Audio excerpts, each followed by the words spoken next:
என்ன பார்க்க போகிறோம் அப்படின்னா, இந்த பதிவில் நம்ம அஃபர்மேஷன்ஸ் பண்ணுறோம்ல, அது செம இல்லை, எஃபெக்டிவான ஒரு விஷயம். நம்ம அஃபர்மேஷன்ஸ் உறுதிப்பாடு, ஒரு விஷயம் வேணுன்றதுனால அந்த விஷயம் வேண்டும் அப்படின்னோ, இல்லை எனக்கு அது ஏற்கனவே என்கிட்ட இருக்கணும், அஃபர்ம் பண்ணுறது, உறுதிப்பாடு செய்கிறது, அஃபர்மேஷன் செய்கிறது. இது உங்களுக்கு தெரியும் இல்லையா? ஈர்ப்பு இதில் இது ஒரு முக்கியமான ஒரு எக்ஸசைஸ், டெக்னிக், வாட் எவர். இந்த அஃபர்மேஷனை பண்ணும் பொழுது ஒரு சைடு எஃபெக்ட் இருக்குது. ஏன்னா எனி மெயின் எஃபெக்ட் ஒன்று இருந்துச்சுன்னா, நீங்கள் எந்த ஒரு வினையை செய்தாலும் அதற்கு எதிர்வினை ஒன்று உண்டு. இது வந்து சயின்ஸை நம்ம எல்லாருக்குமே தெரியும். ஸோ நம்ம மெயின் எஃபெக்டாக ஒரு அஃபர்மேஷனை பண்ணால் அதுக்கு சைடு எஃபெக்டாக ஒன்று இருக்கத்தான் செய்யும். நீங்கள் அதை கவனிக்கிறீங்களோ கவனிக்கலையோ, நம்புறீங்களோ நம்பலையோ, ஒரு ஒரு ஒரு வினை செய்தால் அதற்கு எதிர்வினை உண்டு. இது சயின்ஸு. அப்போ நம்ம அஃபர்மேஷன் பண்ணும் பொழுது அதுக்கு ஒரு எதிர்வினை உண்டு, அந்த எதிர்வினை என்ன, அது எவ்வாறு சரி செய்வது அப்படின்றத பற்றி தான் இந்த பதிவில் நம்ம பார்க்க போகிறோம். ஓகேவா? சரி, என்ன அது எதிர்வினை அப்படின்னா, எனக்கு ஒரு கார் வேணும், எனக்கு ஒரு 10 லட்ச ரூபா பணம் வேணும், இல்லை எனக்கு ஒரு வீடு வேணும், ஒரு ஆஃபீஸில் எனக்கு ஒரு வேலை வேணும், ஏதாவது ஒன்று, உங்களுக்கு ஏதாவது ஒரு ஆசை இருக்கும்ல, இப்போ ஒரு தேவைன்னு ஒன்று இருக்கும்ல, அதற்காகத்தானே நீங்கள் ஈர்ப்புத்தி செஞ்சிட்ருப்பீங்க. ஸோ இப்போது எனக்கு வந்து கார் வேணும், எனக்கு சூப்பராக நான் விரும்புகிற இந்த மாடல் எனக்கு கார் கிடச்சிடுச்சு, நான் என் காரில் சந்தோஷமாக போயிட்டுருக்கேன், அப்படி இப்படின்னு நம்ம அஃபர்மேஷன் பண்ணுவோம்ல. இதெல்லாம் நம்மளுடைய ஆழ்மனம் கேட்டுக்கிட்டே இருக்குது. இல்லை நம்ம என்ன பண்ணுறோமோ, இந்த ஆழ்மனம், சித்தம் அப்படின்னு, ஓகே, மைண்டுன்னா மொத்தம் 4 இருக்குது. மனம், புத்தி, அகங்காரம், சித்தம், இதெல்லாம் சேர்ந்தது தான் மைண்டு. ஸோ இது நம்ம சேனலில் ரெகுலராக பார்க்குறவங்களுக்கு தெரியும். அதில் சித்தமுன்றது தான் சப்கான்ஷியஸு. ஸோ அந்த சப்கான்ஷியஸ் நம்மளை பார்த்துக்கிட்டே இருக்கும், ஆழ்மனம் அது பார்த்துக்கிட்டே இருக்கும். இப்போ நீங்கள் பண்ணுற அஃபர்மேஷன்லாம் வெளி மனசில், கான்ஷியஸில் பண்ணிகிட்டு இருக்கீங்க. உங்கள் புத்தி சொல்லுது, மனம் ஒரு விஷயத்தை பற்றி உங்கள் புத்தி சொல்லுது, எனக்கு ஒரு பணம் வேணும், எனக்கு 10 லட்ச ரூபா பணம் வேணும், எனக்கு வந்து ஒரு கார் வேணும் அப்படின்னு நீங்கள் இங்கே பண்ணிகிட்டே இருக்கும்போது உங்களுக்குள்ளே இருந்து உங்கள் ஆழ்மனம் உங்களை பார்த்துக்கிட்டே இருக்கும். நம்பாது, உங்களை அவ்வளோ சீக்கிரம் அதை நம்பாது, ஆனால் உங்களை கவனிச்சுக்கிட்டே இருக்கும். இப்போ சைடு எஃபெக்ட் எங்கே வேலை பார்க்குது தெரியுமா? எனக்கு ஒரு கார் வேணும், அப்படின்னா என்ன அர்த்தம்? அதோட எதிர்வினை என்ன தெரியுமா? அது எதிர்வினை கூட இல்லை. இந்த சென்டென்ஸில் இன்னொரு உண்மை இருக்குது. எனக்கு கார் வேணுன்றது உண்மை தானே? ஆமாம், எனக்கு ஒரு கார் வேணும், உண்மை தானே? இதில் இன்னொரு உண்மை உள்ளுக்குள்ளேயே புதைஞ்சிருக்கு. அந்த உண்மை என்ன தெரியுமா? அப்படின்னா இப்போ உங்ககிட்ட காரு இல்லை, அதுதான் அர்த்தம். எனக்கு 10 லட்ச ரூபா பணம் வேணும், எனக்கு 10 லட்ச ரூபா பணம் கிடைக்கிறது, அது உள்ளே ஒழிஞ்சிட்ருக்கிற இன்னொரு அர்த்தம் என்ன? ரைட்னா உங்ககிட்ட 10 லட்ச ரூபா பணம் இல்லை, இப்போ அந்த பணம் இல்லை, அப்படிதான் அர்த்தம். ஸோ எனக்கு ஒரு விஷயம் வேணும்னு நீ சொன்னாலே அது இப்போ இல்லைன்னு அர்த்தம். கரெக்டா? ஆமாம் தானே? எனக்கு ஒரு விஷயம் வேணும்னா இப்போ அது இல்லைன்னு தானே அர்த்தம். ஏன்னா இப்போ இருக்குன்னா நீ எதுக்கு அதை கேட்குற? அது இல்லாததுனால தானே கேட்குற, அப்போ இல்லை. கரெக்டா? இந்த ஆழ்மனம் என்ன திமிரு தெரியுமா? அதைத்தான் பார்க்கும். அது எப்படி பார்க்குதில்ல அவங்கள, 10 லட்ச ரூபா பணம் வேணும்,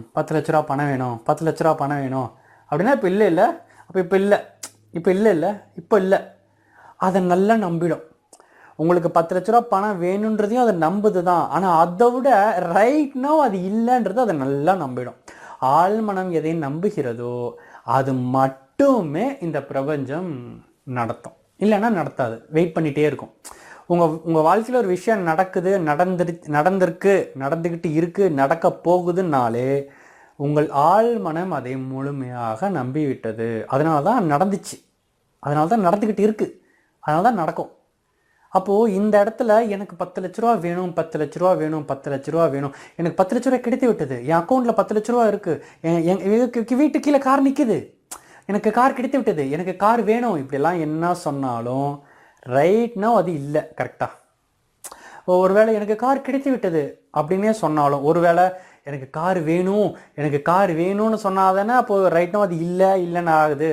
நான் இப்படி மாற்றி அஃபர்மேஷன் பண்ணுறேன், என் கார் கீழே நிற்கிது, என்னுடைய கார் ஏதோ கீழே பார்க்கிங்கில் நிற்குது, என் கார் கீழே பார்க்கிங்கில் நிற்குது, அப்படி சொன்னாலும் அதுக்கு ஒரு சைடு எஃபெக்ட் இருக்குது. என்ன தெரியுமா? சும்மா போய் சொல்லாரா, அவரோட மைண்டு வாய்ஸ் வந்துடும்ல. அந்த மைண்டு வாய்ஸும் உங்கள் ஆழ்மனம் கேட்டோம். அந்த மைண்டு வாய்ஸு வந்துடும், அது உங்களுக்கு தெரியாது. நீங்கள் சொல்லும் பொழுதே பின்பக்கம் லைட்டாக கசியும், இந்த கேஸ் லீக் ஆகும் தெரியுமா?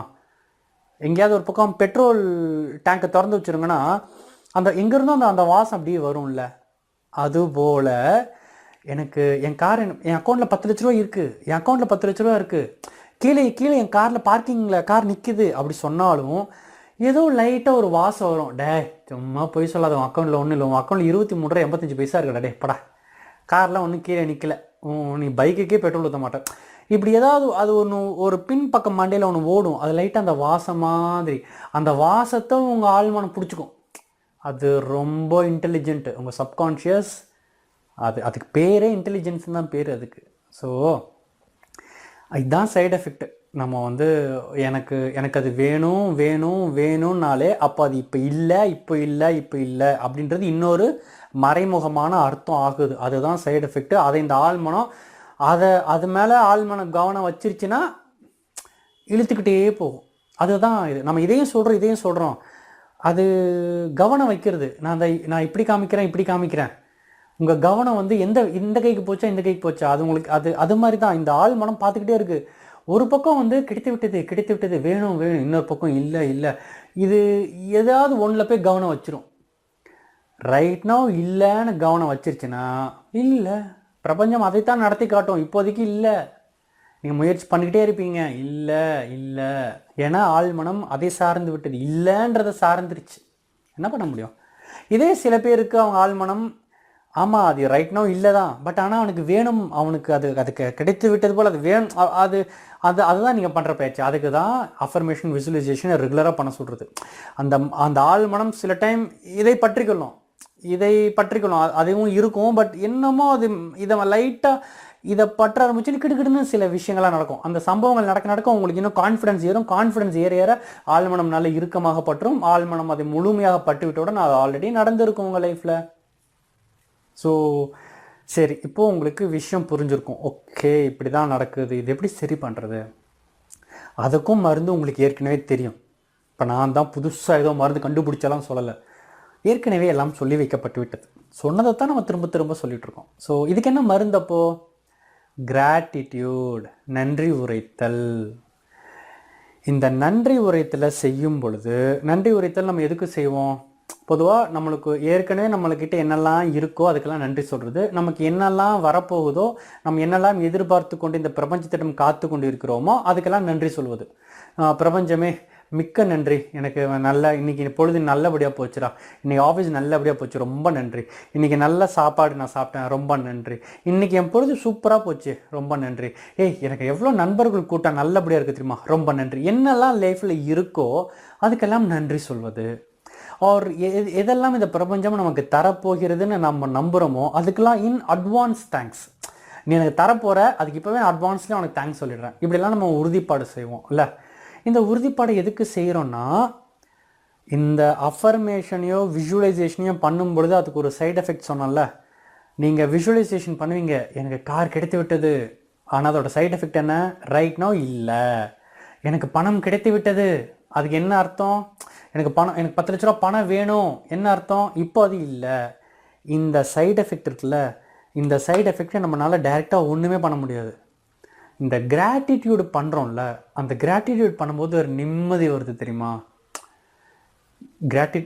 ஒரு நன்றி சொல்லும் போது ஒரு நிம்மதி வரும். நம்மளுக்கு ஒருத்தவங்க உதவி பண்ணியிருக்காங்க, அது நம்மளுக்கு அவ்வளோ சந்தோஷம். அவங்க பண்ண உதவி நம்மளுக்கு அவ்வளோ சந்தோஷமாக இருக்குது. அப்போ நம்ம அந்த மனசால் ஒரு நன்றி சொல்லுவோம், ஆர் ஃபீல் பண்ணுவோம், தேங்க்ஸ்டா, லைக் அந்த ஃபீல் இருக்குல்ல, அந்த வைப்ரேஷன் இருக்குல்ல, அதுதான் மருந்து இதுக்கு. ஸோ இந்த உங்கள் உடம்புல இந்த ஃபீல், இந்த நன்றி உணர்வும் பொழுது உங்களுக்குள்ள ஒரு தன்மை வரும், ஒரு உருகுதல் ஒன்று வரும், ஒரு காதலாகி கசிந்து ஒன்று வரும்ல. நீங்கள் அப்படியே மனசால நன்றி சொல்லியிருந்தீங்கன்னா உங்களால் அதை ஃபீல் பண்ண முடியும். அந்த ஒரு நிம்மதி, அந்த நன்றி சொல்லும்போது அந்த கெமிஸ்ட்ரி இருக்குல்ல, அந்த கெமிஸ்ட்ரி தான் இந்த சைடு எஃபெக்ட்டுக்கான மருந்து. ஸோ நீங்கள் ஒரு பக்கம் அஃபர்மேஷன் விசுவலைசேஷன் செஞ்சுக்கிட்டே இருக்கணும், நீங்கள் அதில் தான் கவனம் வச்சுருப்பீங்க. ஆனால் சைடு எஃபெக்டில் இப்படி ஒரு நெகட்டிவிட்டி வந்துக்கிட்டு இருக்கும், அது உங்களுக்கு தெரியாது. நீங்கள் அதை பார்க்கணும்னு நினச்சாலும் முடியாது, அதை பார்க்கவும் தேவையில்லை. ஆனால் இருக்குது, இப்போ நீங்கள் அதுக்கு இந்த அஃபர்மேஷன் விசுவலைசேஷனுக்கு ஈக்குவலாக நீங்கள் கிராட்டிடியூடு செய்யும் பொழுது இந்த சைட் எஃபெக்ட்டுக்கான அந்த சைட் எஃபெக்டோட வீரியத்தை இந்த கிராட்டிடியூட்லேருந்து வருதுல்ல உங்களுக்கு ஒரு வைப்ரேஷன், அது போய் அந்த அந்த சைட் எஃபெக்டாக மட்டுப்படுத்தும், அதை போய் குறைக்கும், அதோட எஃபெக்ட் இல்லாமல் பார்த்துக்கும். அதனால் என்ன ஆகும்னா இந்த 2 ஆப்ஷன் நம்ம கொடுக்குறோம். பணம் வேணும் அப்படின்னா இப்போ இல்லை அப்படின்னு இந்த 2 விஷயத்தில் பணம் வேணுன்றதில் போய் உங்கள் ஆழ்மனம் பற்ற ஆரம்பிக்கும். இதோட வீரியம் இப்போ இல்லை அப்படின்ற அந்த விஷயத்தோட வீரியம் இறங்க ஆரம்பிக்கும். ஏன்னா நீங்கள் கிராட்டிடியூட் நன்றி உரைத்தல் செய்கிறீங்க அதனால். ஸோ இந்த சர்க்கிள் உங்களுக்கு புரிஞ்சுதா? அஃபர்மேஷன் விசுவலைசேஷன் பண்ணுறோம், அதனால் சைட் எஃபெக்ட் வருது. நம்ம கிராட்டிடியூட் பண்ணுறோம், அதனால் இந்த சைட் எஃபெக்ட் போகுது. அதனால் அஃபர்மேஷன் விசுவலைசேஷனோட பவர் இன்க்ரீஸ் ஆகுது. அதனால் ஆழ்மனம் அதை நம்ப ஆரம்பிக்குது. ஆழ்மனம் நம்பி விட்ட உடனே அது நடந்துருது. புரிஞ்சுதா? இத்தனை நாளாக நீங்கள் இதை தான் பண்ணிகிட்ருக்கீங்க. அஃபர்மேஷன் விசுவலைசேஷன் கிராட்டிடியூட் பண்ணிகிட்ருக்கீங்க. என்ன ஏன் பண்ணுறோம் எதுக்கு பண்ணுறோன்னு தெரிஞ்சு பண்ணுனா அதோடைய குவாலிட்டியே வேறு. தெரியாமல் பண்ணாலும் பலன் இருக்குது, இல்லைன்னு சொல்ல வரல. ஆனால் தெரிஞ்சு பண்ணுறதும் அதோட குவாலிட்டி வேறு, அதோடைய ஃபாஸ்ட் வேறு, அதோடைய ஆக்சலரேஷன் வேறு. அதனால் நீங்கள் இத்தனை நாள் அஃபர்மேஷன் பண்ணீங்க, விசுவலைசேஷன் பண்ணீங்க, கிராட்டிடியூட் பண்ணீங்க, இன்னிலேருந்து தெரிஞ்சு பண்ணுங்கள் எதுக்கு பண்ணுறோம். இதை பண்ணுறதுனால அங்கே என்ன ஆகுது, கிராட்டிடியூட் எதுக்கு. இப்போ நீங்கள் நெக்ஸ்ட் டைம் கிராட்டிடியூட் பண்ணும்போது உங்களுக்கு இன்னும் அந்த கிராட்டிடியூட் மேலே பற்று வரும். அந்த கிராட்டிடியூட் நன்றி உரைத்தல் இன்னும் சிறப்பாக செய்யணும் அப்படின்னு உங்களுக்கு தோணும். ஏன்னா இந்த கிராட்டிடியூட் உள்ளே போய் என்ன வேலை பார்க்குதுன்னு உங்களுக்கு தெரியும், அது எவ்வளோ முக்கியம்னு உங்களுக்கு தெரியும்.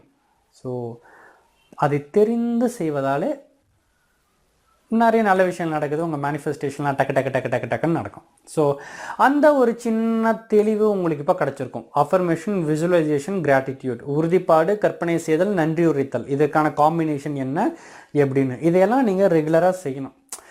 தினமும் எந்திரிக்கிறோம், பல்லு வளர்க்குறோம், குளிக்கிறோம், சாப்பிட்றோம். அதே மாதிரி இந்த அஃபர்மேஷன் விசுவலைசேஷன் கிராட்டிடியூடுன்றதும் உங்களுடைய அன்றாட தினசரி வாழ்க்கையில் ஒரு பகுதியாக இருக்க வேண்டும். அந்த மாதிரி நீங்கள் அதை ஆக்கிக்கிட்டீங்கன்னா அப்படியே உங்களுக்கு தெரியும், யுவர் லைஃப் வில் சேஞ்ச். அது உங்களுக்கு தெரியும். அது எப்படி தெரியும் ஆழ்மனம் நம்ப ஆரம்பிக்கும். அது எதுவுமே ரெகுலராக பண்ணும்பொழுது தான் அது உள்ள ஒன்று ஃபார்ம் ஆகும். எதுலையுமே ஒரு கன்சிஸ்டன்சி வேணும், தொடர்ந்து செய்தல் வேணும். அப்போ தான் உள்ளே ஒன்று முழிக்க ஆரம்பிக்கும், அதை பற்ற ஆரம்பிக்கும். அதை பற்றி விட்டவுடன் அதை நடக்க ஆரம்பித்து விடும். ஸோ அதுதான். ஸோ அதனால் நான் சொன்னேன்ல, சின்னதாக ஒரு தெளிவு கிடைச்சதா? ஓகே. ஸோ மறக்காமல் உங்களுக்கு அந்த தெளிவு கிடச்சிருந்தா லைக் போடுங்க, கமெண்ட்டை கீழே போய் போடுங்க, என்ன தெளிவு கிடச்சிது என்ன அப்படின்னா போட்டால் நான் படிக்கும்போது லைக் இப்போ நான் கேமரா முன்னாடி நின்று பேசிகிட்டு இருக்கேன்னா அந்த கமெண்ட்ஸ்லாம் படிக்கும்போது ஓகே உங்கள் கூடவே நான் பேசின மாதிரி எனக்கு ஒரு ஃபீல் வரும். ப்ளஸ் சேனலில் லைக்ஸு கமெண்ட்ஸு இன்க்ரீஸ் ஆனால் சேனலுக்கு நல்லது. ஓகே. ஸோ அதனால் மறக்காமல் போய் லைக்ஸ் போடுங்க, கமெண்ட்ஸ் போடுங்க, சப்ஸ்கிரைப் பண்ணுங்கள் புதுசாக இருந்தால்.